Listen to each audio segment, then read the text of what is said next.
Ya, bismillahirrahmanirrahim. Assalamualaikum warahmatullahi wabarakatuh. Selamat datang di podcast kami. Kali ini kita membahas tentang bahagia dan antusias di masa pensiun. Asik. Bersama saya Himawan Nugroho dan Bang Tame.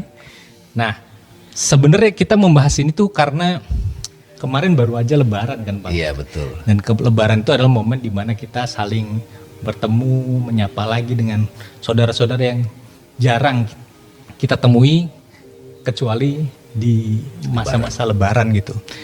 Di situ kan ada pertemuan dengan yang sudah sepuh-sepuh, yang sudah masuk masa pensiun, dan mendengarkan ceritanya itu kelihatannya masa pensiun itu begitu suram gitu kelihatannya ya Bang. Dan rasanya inilah yang kita pengen bahas. Kenapa? Karena tadi kan tagline kita kan bahagia dan antusias di masa pensiun. Ya. Nah, bagaimana itu caranya? Karena kalau saya membuat catatannya ya, pensiun itu ada satu perubahan rutinitas. Yang pertama ya, perubahan rutinitas itu juga yang biasanya aktif menjadi tidak aktif lagi, tidak ada kegiatannya. Lalu juga post power syndrome, Bang. Ya. Biasanya dia dihormati, dilayani gitu. Lalu menjadi sosok yang Tak bukan berdaya. siapa gitu Nggak dibawain tas lagi. nggak punya otoritas Nggak lagi dibukain gitu pintu ya. Lalu juga ada masalah relationship di mana kesehariannya itu kan dia harus pakai persona gitu Bang. Iya. Ya kan dia menjadi sosok di seseorang di luar yang berbeda dengan siapa dia yang di rumah gitu. Betul. Nah, sekarang dia harus jadi orang yang di rumah nih. Dia nggak bisa pakai topeng lagi. Nah, ini yang jadi masalah ya. Lalu juga ada masalah kesehatan, itu isu yang juga kita kalau ketemu sharing juga saling cerita masalah kesehatan yang usia itu berpengaruh, tapi bagi saya tuh ketika orang tidak aktif itu gampang sakit Bang. Iya. Kelihatan nggak Bang? Ada Betul, pola betul. begitu ya? Ada penurunan ini ya, antusiasme dan energinya juga drop ya. Akhirnya ngedrop gitu dan mudah sakit itu. Lalu yang jelas yang paling berdampak itu finansial. Finansial itu menjadi isu yang sangat Terjun bebas ini. itu yang sangat berdampak dan sangat berpengaruh gitu. Lalu yang terakhir itu ya mungkin ini jarang dibicarakan adalah tentang menghadapi kematian. Iya, betul. Kenapa ya? Karena di usia-usia yang sudah lewat dari masa pensiunnya, teman-teman seangkatannya satu persatu sudah berpulang. Gitu. Saudara-saudara ya mungkin seangkatan kita bisa relate gitu, satu persatu berpulang gitu, dan itu menjadi satu ketakutan sendiri gitu ya. Nah dari banyak hal yang mengkhawatirkan ini, rasanya perlu kita bahas nih Bang. Entah kita bisa buat 2 atau 3 sesi. Yang jelas gimana nih menurut Bang Damai? Yang 2 item pertama dulu lah, dia ada satu perubahan nih. Yeah. Perubahan situasi dari rutinitas yang aktif menjadi gak punya kegiatan. Yang kedua, post power syndrome. Yeah. Itu dulu dah kita bahas. Makasih Ya, Mas Himawan. Terima kasih sahabat-sahabat yang menonton. Ini kita sama-sama belajar, tapi kita tidak mau tema ini konteks yang tadi disampaikan diabaikan. Ya. Perlu diomongin ini kan. Betul. Jadi udahlah ntar ngerti aja deh gitu. Tapi akhirnya kan banyak yang mengalami penderitaan di masa tua. Dialog ini mudah-mudahan memberi inspirasi kepada kita dan juga para penonton yang menyimak bahwa kita bisa di masa tua itu, di masa pensiun istilahnya itu tetap kita bahagia dan menyala atau antusias. Kita menggunakan kata antusias bukan ambisius. Ya karena memang secara jasmani kita akan berkurang secara fisik, naturalnya gitu. Tetapi antusiasmenya itu membuat kita tetap segar gitu ya gitu. Nah tadi ada 2 isu ya. Yang tadinya aktif tiba-tiba menjadi pasif, itu menjadi dilematis. Iya. Satu lagi tadinya powerful sekarang jadi tidak powerful. Ini sebetulnya menurut saya Mas Himawan ya, saya tidak memutlakkan pendapat ini, tetapi ini pengamatan yang saya lihat, saya bertemu dengan banyak orang tua, bahkan pernah memberikan materi ini beberapa kali di beberapa perusahaan. Oh, oke. Jadi materi waktu itu Ada ya Pak? ada, saya punya program waktu itu, cuman kalau orang di sebuah company besar, bahkan di pemerintahan, saya pernah diundang beberapa kali di situ untuk memberikan materi bagaimana mempersiapkan pensiun. Tapi beberapa yang disiapkan itu lebih banyak kepada aktivitas jadi wirausaha atau bisnis baru gitu ya. Ya ada sih tentang kesehatan. Kalau saya lebih kepada cara melihat hidup, cara memandang, way of life. Nah, gimana way of life-nya? Ya begini, kita harus akui Mas Himawan bahwa kita ini hidup kan banyak yang memang mengikuti pola yang sudah ada, struggle. Jadi lulus kuliah itu kerja, dan kerja itu cari nafkah. Terus habis itu kita kumpulkan duit dengan harapan kita punya harta, punya rumah, punya pencapaian karir, kita bahagia. Itu seperti sudah kayak ya masih begitu gitu. Ya, template-nya udah gitu ya. Nah, saya termasuk yang dari awal itu memastikan kalau apa yang saya lakukan, katakanlah kerjaan, tadi kan aktif tadi. Kerjaan itu memang yang dari awal itu antusiasmenya saya. Jadi nanti teman-teman yang sedang pensiun atau mau pensiun, ini penting memastikan apa yang kita lakukan itu yang bikin kita enjoy. Yang mau namanya hobi, yang mau namanya kesukaan, terserah. Karena itu membuat kita menyala, bangun pagi semangat Pak. Nah ini kan kalau kita bawa kepada konteks metafisik, ini namanya cinta gitu. Cinta dalam perbuatan. Passion kalau istilahnya itu. Antusias, entheos gitu. Ini jadi berbeda. Nah, saya dari awal sudah begitu, makanya saya sudah bilang Mas, saya udah duluan pensiun. Artinya bukan saya nggak ngapa-ngapain. Pensiun itu bukan nggak ngapa-ngapain loh. Pensiun itu berarti kita melakukan yang memang gue banget gitu.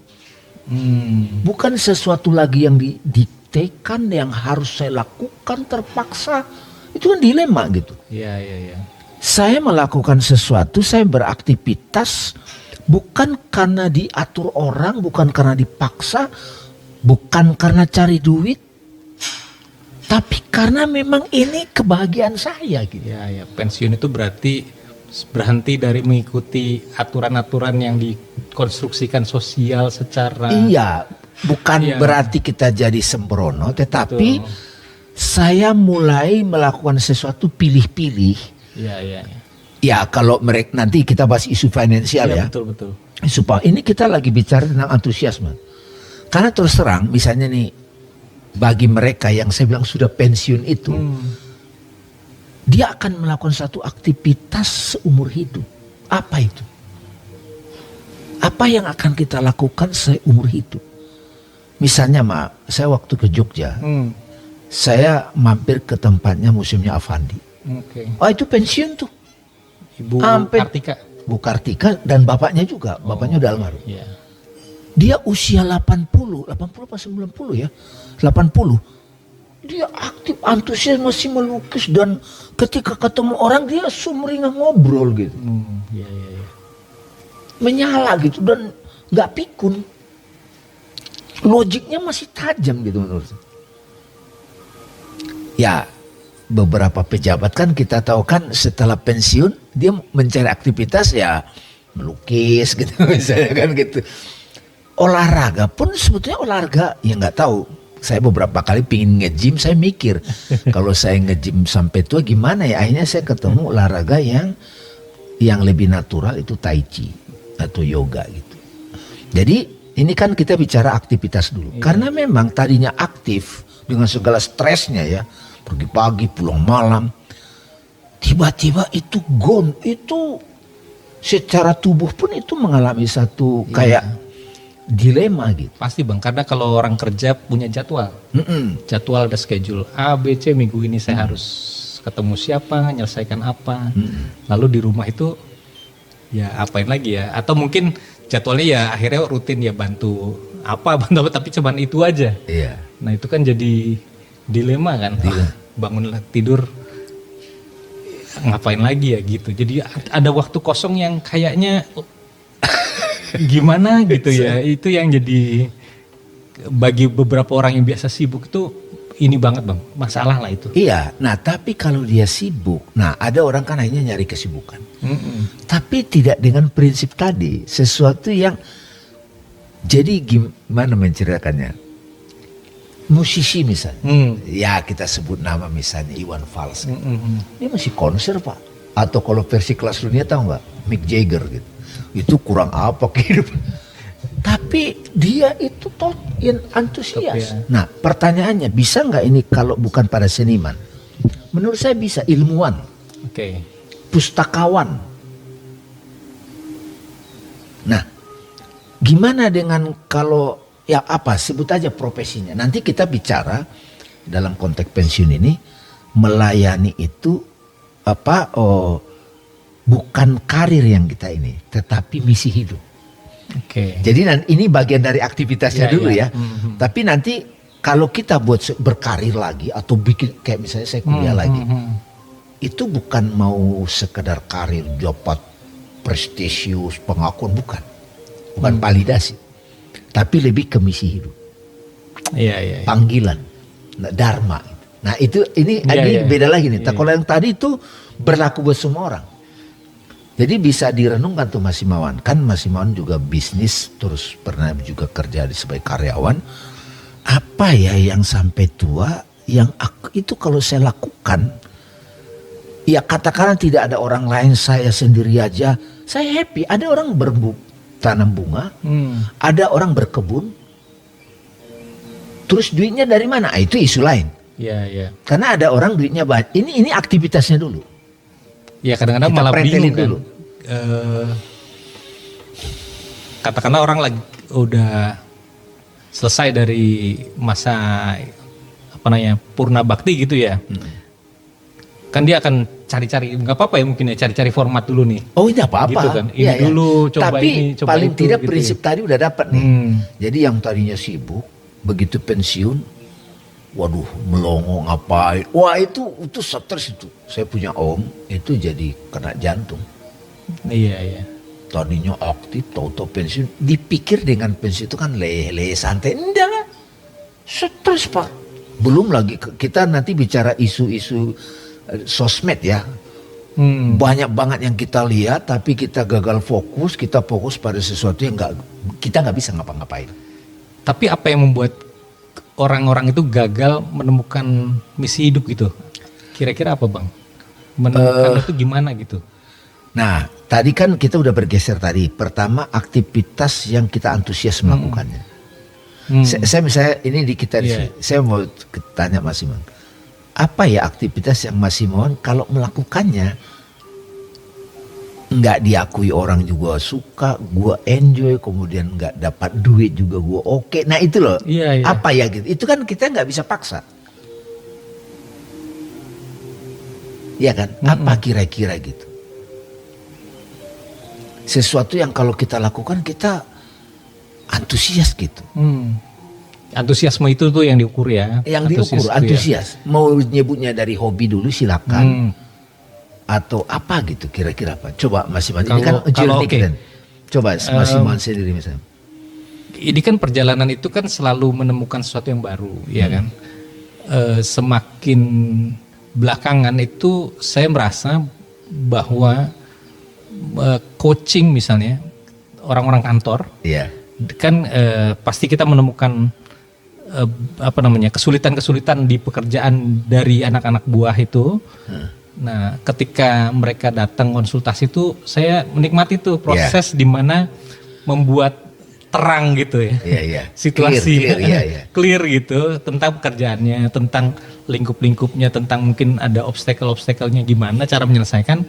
Itu bagi saya tuh sesuatu yang Asik gitu, asik menyelesaikan masalah, mungkin di rapat gitu ya, memberikan masukan-masukan dan tapi bukan insight lagi pingin menonjolkan diri kan? Iya pasti bang, iya bukan itu lagi bukan kan? Itu lagi. Kita kadang ngasih pendapat tapi pingin memaksakan. Ini beda kan? Iya. Ini beda. Beda. Artinya journey-nya si orang yang datang ke saya itu saya pahami. Artinya kalau kita menargetkan sesuatu kan kadang-kadang kita berharap ya diikutin.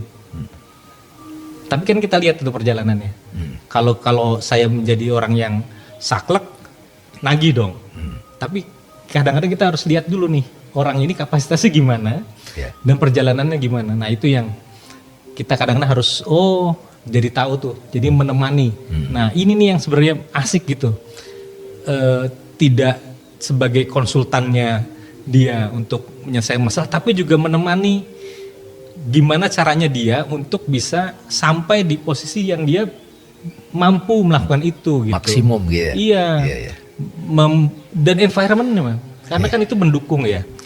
Akhirnya saya melihat bahwa kalau saya ya, saya berbagi pengetahuan yang saya punya itu menyenangkan ya gitu. Akhirnya kan bukan cuma masalah pekerjaan yang pengetahuan yang saya peroleh gitu. Apapun ya gitu. Itu menjadi satu ini sendiri sih. Itu satu aktivitas di masa pensiun yang asik. Iya. Berbagi. Nah, pertanyaannya kalau tidak ada orang bagaimana? Menulis. Iya. Kalau tidak ada orang bagaimana? Konten. Iya. Dan tidak masalah kalau tidak ada masalah. Karena memang bukan.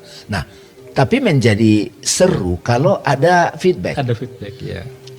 Artinya udah ketemu tuh Mas Imaman. Katakan misalnya seorang lawyer misalnya. Mungkin dia tidak lagi jadi lawyer seumur hidup, tapi jadi dosen, atau jadi coach, atau jadi mentor. Kalau jadi orang tua kan juga anak-anak begitu sudah mantas istilahnya mentas gitu kan. Itu peran sebagai orang aktivitas sebagai orang tua yang ngomong, yang berbagi itu juga asik. Tapi kan anak-anak, gue udah gak butuh bapak, gimana ngelangsa dong. Nah, jadi udah ketemu nih Mas Imawan. Harusnya orang makin tua, dia bisa berbagi wisdom. Tapi pertanyaannya banyak orang di masa tua masih baper. Nah itu berarti ada satu perjalanan yang dia tidak lewatin. Makanya saya bilang di masa pensiun sahabat-sahabat, kita juga perlu belajar lagi itu yang kita sebut suluk. Jadi kita mesti mulai arahnya kepada pengetahuan tentang spiritual, tentang kehidupan. Itu berbarengan Mas. Iya. Nah, jadi menarik. Jadi kalau misalnya dia hanya hobi, tetapi dia tidak punya pengetahuan yang lebih mendekati realitas hidup, hikmah, wisdom. Iya. Ya itu stuck juga gitu. Iya, ini menarik nih karena ketika pensiun, memang kalau kita tahu ilmu tentang hidup itu, kemungkinan besar pengalaman kita kan berbeda-beda. Beda. Ya? Latar belakang berbeda dari akuntan atau lawyer, ada insinyur gitu, dokter. Itu menjadi satu cerita kehidupan yang unik dan itu bisa diceritakan dan bisa berbagi gitu ya. Dan bentuknya bisa macam-macam. Menarik banget kan? Sangat. Dan kalau itu sudah nyampe kepada wisdom, semua cerita-cerita hidup yang dulunya itu suffering, struggling atau penderitaan ataupun goncangan masalah, itu bukan lagi, itu indah. Iya. Nah ini salah satu clue juga tuh. Bahagia, antusias di masa pensiun berarti kita mulai fokusnya itu. Tadi kan yang kita suka, apa yang kita suka. Nanti perjalanannya mulai sampai kepada misi hidup. Tapi di sisi lain adalah semacam kayak kita mulai intens fokus kepada mengenali hakikat hidup. Jadi ilmu tentang hidup. Bahwa sumbernya di agama silakan, religius. Sumbernya di filosofi silakan. Di budaya silakan. Apapun. Ini bareng nih. Nah, jadi bahagia dan antusias di masa pensiun, ada bagian yang ini nih Mas. Iya. Nah, mudah-mudahan dengan kematangan dia bisa mulai secara tulus menjadi mentor atau coach. Oke. Nah, itu baru satu ya, Baru aktivitas satu, tadi, unsur aktivitas. Nah, gimana dengan post power syndrome? Ya. Menurut saya nih, nanti Mas Simon bisa bantuin teman-teman. Power itu kalau didasari ego, itu kena post power syndrome. Tapi kalau kita sebagai pejabat bukan landasannya ego, tapi otoritas yang dipakai sebagai amanah, itu beda. Bahkan di saat kita menjabat pun power itu bukan digunakan semena-mena, bukan jadi egois, bukan ngebos, tetapi leader. Beda nggak itu? Beda. Jadi ini lagi-lagi kan kita bicara tentang mindset, cara pandang kita. Kalau tadi aktivitasnya sudah, sekarang bagaimana post power syndrome? Saya terus terang banyak mewawancarai pejabat atau mereka yang berkuasa itu, saya selalu suka nanya ini. Selain yang tadi, masih takut mati nggak gitu. Nah itu juga asik tuh nanya sama pensiunan kan, masih takut mati nggak. Jadi itu justru materi yang bagus buat orang-orang pensiunan dan tidak diomongin. Iya. Karena real itu dia. Real, mesti dihadapi gitu. Jadi kalau post power syndrome itu mindsetnya menurut saya adalah kalau dia powernya itu backgroundnya ego, itu pasti post power syndrome di masa tua, di masa pensiun. Iya, tapi Ngobok. power itu cenderung menghidupkan ego sih Bang. Dominan begitu. Tetapi kalau sekarang kan mulai ada fisika kuantum, belakangan mulai disadari kayak ya lepas dari pro kontra ya David Hawking yang mengatakan kesadaran itu ada vibrasinya, ada frekuensinya. Justru kalau yang marah-marah itu energinya rendah. Iya. Tapi semakin orang peaceful, cool, itu powernya gede. Ngomongnya dikit tapi tung gitu. Dia nggak butuh pengakuan soalnya. Jadi ego itu ternyata lemah, nggak powerful. Jadi power ini karena power gagah-gagahan atau memang the real power. Kalau bahasa metafisiknya kudroh. Kudrohnya Tuhan, kudroh. Iya. Ya memang kan karena kadang-kadang karir membawa kita ke puncak gitu ya. Nah, untuk sampai ke puncak itu, nah kalau itu kita lakukan tanpa kesadaran itu ya, karena kita pengen gitu dengan segala cara. Menjilat sekalipun tidak itu perlu melakukan segala cara. Ada di situ, maka itu pasti ego tuh yang main itu. Iya. Gitu ya. Belum lagi sebagai bawahan yang juga ingin naik tuh, kan dia kan ya menjilat gitu ya dengan atasannya, dan orang-orang di sekeliling yang menjilat atasannya ini kan membuat atasannya semakin pride gitu ya Bang ya. Ini memang siklus yang menjebak banget itu ya. Jadi kita tuh kadang-kadang ya itu dilema ada di satu satu organisasi, dan kita menjadi pemimpinnya itu memang harus punya kesadaran itu. Iya, ilmu hidup tadi. Ilmu hidup, betul. Gitu. Kalau kita memang bangun berangkatnya dengan ego, ya sampai di sana ada pasti ego yang memimpin ya. Pasti post power syndrome. Dan nanti ujungnya bahwa segala sesuatu kan ada akhirnya. Iya. Nah, rasa di akhirnya itu yang nggak enak gitu. Nah itu makanya Mas Imawan, ilmu pensiun ini, bahagia dan antusias di masa pensiun itu kan elemen ini penting. Jadi memberitahu bahwa ya berjalannya waktu kan orang egois itu kan dijauhi orang. Kalaupun orang ngumpul-ngumpul sama dia karena menjilat, karena ada maunya. Tapi begitu dia udah nggak berdaya ditinggal itu nggak enak banget itu. Nggak enak ya. Nggak enak. Nah jadi post power syndrome itu berlaku untuk mereka yang belum sadar tentang ilmu hidup, yaitu egois, ambisius, yang ya menderita orang di sekitarnya, dianya pun menderita. Tetapi kalau dia itu sudah punya ilmu hidup, maka dari awal dia sudah paham bahwa power saya itu bukan karena ego, karena saya melayani dengan cinta. Nah, yang tadi Mas Simon bilang, ini sebenarnya leader yang benar, indah nih. Iya. kepemimpinan adalah seseorang yang mengkomunikasikan potensi terbaik orang di sekitarnya. Iya, iya. Jadi saya mengutip tuh dari salah satu guru kepemimpinan, Stephen Covey. Kepemimpinan itu dia bilang, kepemimpinan adalah mengkomunikasikan potensi yang orang itu tidak tahu dan kamu bantu itu keluar. Iya, iya, iya. Nah, kalau dikaitkan dengan metafisik, pemimpin itu ya para nabi yang melihat potensi keilahian dalam diri seseorang, katakanlah anak atau anak buah, dan dia belum lihat, orang itu belum lihat. Nah, si pemimpin itu mampu membantu orang itu bisa ngelihat. Dan mampu bagaimana membuat itu teraktualisasi. Nah, setelah jadi baru dia pergi. Iya, iya, iya. Nah, ini kan dirindukan orang seperti ini. Pasti.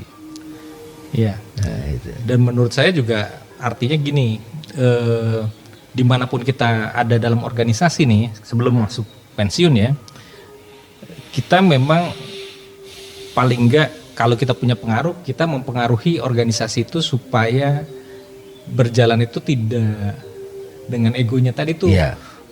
Artinya ya kalau kadang-kadang ambisi itu kan penting, tadi ambisi kan, ambisi dan antusias gitu ya.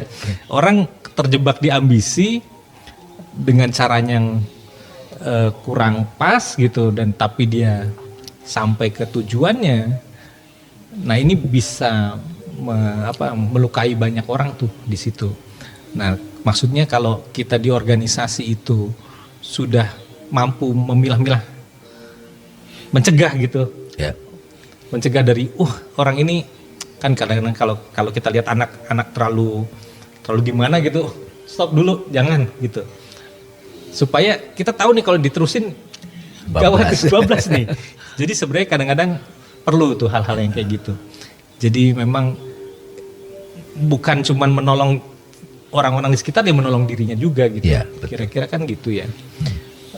Artinya dari sejak awal kita bisa sendiri udah bebas gitu, Bang. Iya, memang. Makanya kan pensiun ini itu kan terminologi karena kita ada di dunia yang sekarang peradabannya peradaban modern kan. Mungkin dari dulu itu orang kerja itu sudah dari awal itu memang sesuai panggilan jiwanya. Ya misalnya dulu misalnya dia jadi dalang, jadi penari, emang bibit bebet bobot. Ya nggak tahu ya, tapi kan kita mesti responsif atau realistis terhadap dunia sekarang. Makanya ini kan kita bahas, kita ambil aja cuplikan-cuplikan hikmah dari mana-mana. Misalnya waktu saya ke Maroko, itu ada orang itu memang dia pengukir. Secara finansial kan mungkin dia pas-pasan dalam perspektif kita. Tapi itu panggilan jiwanya. Dia pematung, dia pengukir, dia jadi lawyer gitu, dia jadi dokter gitu. Nah, ini ilmu parenting nih sedikit kata bocorin. Atau pendidik, seorang guru. Saya dari awal cara pandangnya udah begitu. Bukan kamu menjadi apa yang society mau. Betul, society itu punya kebutuhannya kan. Oh, dibutuhkan lawyer di sini, dibutuhkan dokter, dibutuhkan pedagang, butuhkan kan banyak kan job requirement istilahnya kan gitu kan. Tapi kita nih juga mesti jujur sama potensi dan keunikan autentitasnya kita. Ini ada antusias, ada autentik gitu, autentitas gitu. Nah, kalau kita sudah mulai dibantu untuk menggali itu, nanti kan ketemu peran yang cocok di situasi sekarang apa gitu. Nah, menariknya gini. Ini juga satu perspektif lagi. Artinya ada satu kemungkinan di mana tempat kita bekerja bukan diri otentik kita. Bisa jadi. Dan kita mungkin melakukan hal yang otentik itu di luar keseharian. Ya, di luar itu. Iya, betul. Nah, ini menarik. Nah, ini yang saya bilang, itu kita kan kayak main di dua kaki. Betul. Satu sisi karena ada kebutuhan sehari-hari, saya harus makan, saya harus memenuhi kebutuhan keluarga, ya udah saya lakukan, saya nggak terlalu suka nih. Ya sudahlah. Nah, ini bangun pagi, pergi ke kantor gitu. Nah, ini kalau boleh saya pinjam, ini aspek responsibility. Ya. Gue harus bertanggung jawab untuk Tanggung ini. jawab ya. Tetapi di sisi lain mesti disiapkan nih sesuatu yang Sesuai panggilan jiwa. panggilan jiwa tadi. Nah, yang indah lagi dari awal kerjaan itu udah panggilan jiwa itu jarang tuh begitu. Jadi obrolan kita ini memang kita coba realistis juga, realistis, adaptif, relevan, jadi tidak ngawang-ngawang. Jadi dua isu sudah kita bahas ya. Satu, setelah pensiun apa ya aktivitasku? Itu jawabannya udah tahu. Carilah satu aktivitas yang betul-betul kita melakukannya jadi happy, enjoy, apapun itu. Bisa coba-coba enggak apa-apa sampai ketemu. Yang kedua, kalau mengenai post power syndrome, backgroundnya post power syndrome adalah segala jabatan yang dilandasi ego itu akan kena post power syndrome. Tapi kalau kita lihat jabatan power itu adalah amanah yang diberikan oleh semesta untuk kita berbuat yang terbaik, itu pasti bebas dari post power syndrome. Iya. Pasti bebas. Dan bahkan bebas dari masuk dalam circle itu, Bang. Kalau menurut saya ya. Iya. Kadang-kadang itu satu tempat itu kayak memang ada satu universe tarikan universe. Iya. Jadi orang yang tipenya sama, orbit yang sama gitu. Ada orang yang punya tipe-tipe yang sama masuk di situ. Siap bos. Ya, itu di politik misalnya ya. Saya sih nggak nyinggung apapun di sini, tapi kelihatan memang setipe di organisasi pengusaha yang ngikut ke politik ya begitu tipenya ya macam-macam lah. Tapi mereka punya tipe-tipe yang bisa kita identifikasi gitu. Memang ada universe-nya masing-masing. Yang satu sama saya misalnya saya tidak cocok gitu masuk di situ misalnya gitu ya. Udah tiba-tiba nggak masuk aja. Nggak masuk aja. Jadi memang ada tarikannya masing-masing. Dipaksain juga nggak bisa. Betul. Jadi ya. Tapi pernah nggak punya pengalaman masuk ke lingkaran begitu? Atau mencicipi? Mencicipi, betul. Jadi kalau misalnya mencicipi kan kita datang ke forum-forum dan dengan obrolannya aja sudah kok kayaknya nggak cocok gitu. Kalau nggak cocok ya sudah gitu. Kita kan nggak perlu menghabiskan waktu dan tenaga di tempat di mana kita hatinya nggak cocok. Tapi gitu. Boleh jadi Mas Simon bisa mendeteksi itu cocok tidak cocok itu karena sudah punya semacam perjalanan tentang ilmu hidup kan. Iya. Ya kan. Bang. Kalau kita tidak itu kan nggak bisa mendeteksi tuh. Iya. Ada di ruangan itu kan awalnya ambisi dong, ambisi yang secara personalitas pengen jadi sosok-sosok sebagai yang kita tahu lah sukses dan maju tapi ya tadi dalam bergaul tuh kok melihat ini nggak cocok, berarti bukan itu yang saya cari sebenarnya gitu ya itu dari sisi saya. Nah makanya saya bilang tadi semua ada universe-nya. Nah dari situ mungkin kalau diri kita sejak awal clear gitu ya. Nah kita mencari universe sendiri yang lebih damai gitu Bang ya. Sehingga pensiun kita tidak bermasalah nanti. Atau seperti Bang Naim bilang, sejak awal kita udah pensiun gitu. Iya, sejak gitu awal itu kita sudah melakukan sesuatu yang dikehendakinya. Ini bahasa metafisik nih. Dari tadi belum keluar kalimat ini. Kan pada akhirnya kan kita akan menjawab pertanyaan eksistensial. Kenapa aku lahir ke dunia ini? Apa misiku? Iya. Ya. Cuman itu kita simpan, kita datang dari konteks realitas yang menjadi pergulatan kita dulu. Jadi kalau dari awal itu sudah jadi aspirasi, itu semakin cepat pensiun. Dalam arti semakin cepat dia menemukan aktivitas yang akan dia lakukan sampai akhir hayat. Yang dia bikin enjoy, antusias, bahagia, berdampak, bermakna, membantu orang. Kalau mengenai finansial nanti kita bahas lagi ya. Itu nanti ada satu kata yang jadi clue. Nanti sesi berikutnya. Cukup. Gitu ya. Ya. Mungkin yang dua tadi kita bungkus saja. Kita cukupkan pembahasan kita ya tentang aktivitas itu tadi. Sama post power syndrome. Dan post power syndrome. Nah, berikutnya tentang finansial dan kesehatan, relationship. Ya, mungkin relationship dulu ya, relationship nanti kita masuk ke finansial karena itu yang paling sering jadi dilema gitu. Terima kasih teman-teman semua. Sampai ketemu di podcast berikutnya. Assalamualaikum warahmatullahi wabarakatuh. Waalaikumsalam.